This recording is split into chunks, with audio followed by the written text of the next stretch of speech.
My name is Daniel, and what I'm about to tell you happened last fall. It wasn't supernatural. Nobody jumped out at me. No one broke in. But it shook me up enough that I haven't stayed in an Airbnb since. I took a last-minute work trip to a small town about 4 hours from where I live. Hotels were either sold out or ridiculously expensive, and I ended up booking one of the only Airbnbs available. A basement apartment in a nice residential neighborhood. The listing looked perfectly normal.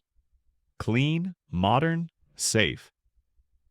The photos showed a cozy living room, a small kitchen, and a bedroom with a queen bed. Nothing unusual. But in the house rules, there was one single rule, bolded in red. Do not open the locked door at the end of the hallway, under any circumstances. No explanation, no extra notes, just that. I figured it led to the owner's storage space or the upstairs portion of the house. I didn't think much about it.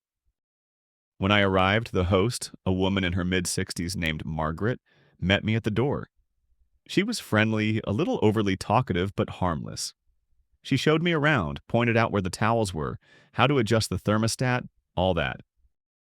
Then she stopped at the hallway that led to the bedroom. At the very end of that hallway was a white door with a brass handle. She pointed at it and said, "This stays closed. Please don't try to open it. It's very important."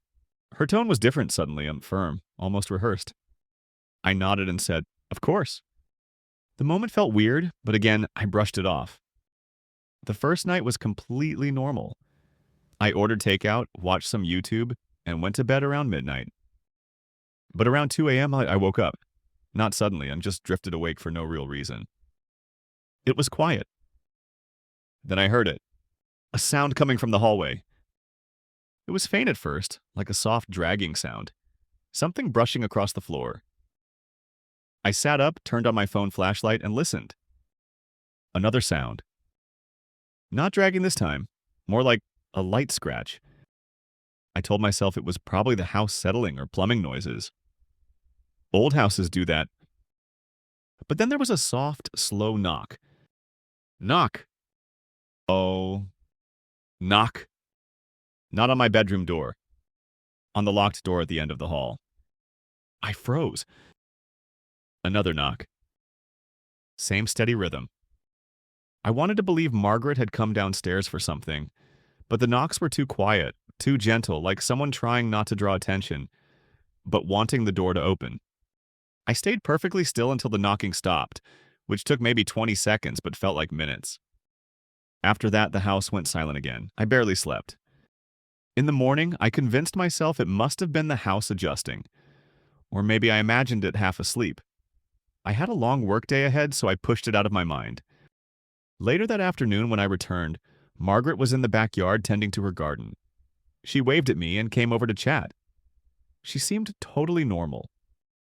I casually mentioned, "Do you ever hear noises down in the basement at night? Like pipes or something?" Her smile faded just slightly. "Sometimes old houses make sound," she said.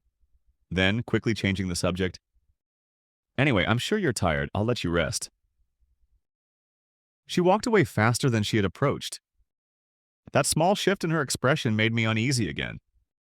That night, around the same time, 2 a.m., I woke up again. No noise this time. I just woke up. Then I heard the sound of something gently tapping. Not knocking, more like fingertips brushing rhythmically against wood. I opened my door just an inch and peeked into the hallway. Nothing.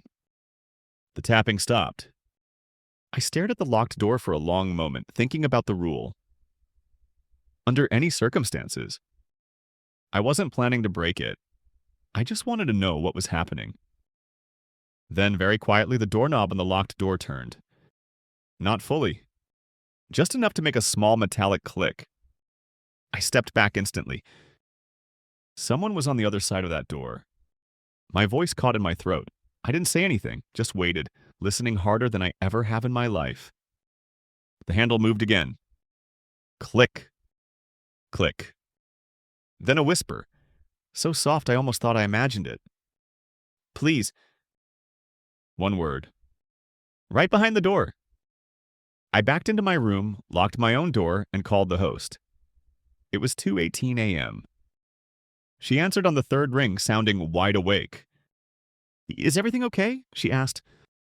I whispered, Someone is in the basement. Silence. Then she said, Stay in your room. Do not open your door. I'm coming down.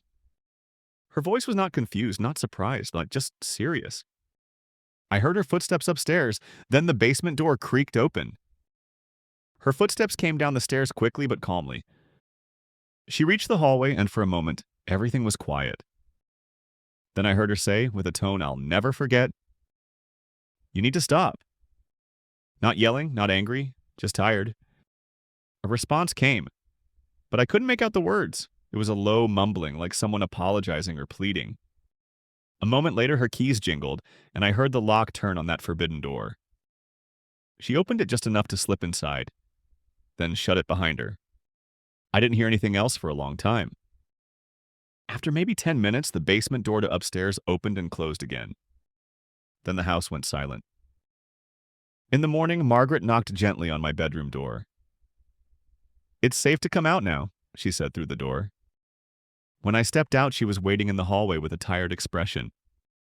She didn't explain anything. She just said, You won't be charged for tonight. I think it's best if you check out early. I asked her what was behind the door. She shook her head. Just family, it's complicated. I'm sorry you were disturbed. That was all she would say. I packed faster than I ever have in my life. As I walked to my car, I looked back at the house once. In the small basement window, next to where that locked door was, I saw a silhouette. A person, standing perfectly still watching me leave. I don't know who it was. I don't know what their situation was. And honestly, I don't want to know. But I do know this. Sometimes the scariest things aren't supernatural at all.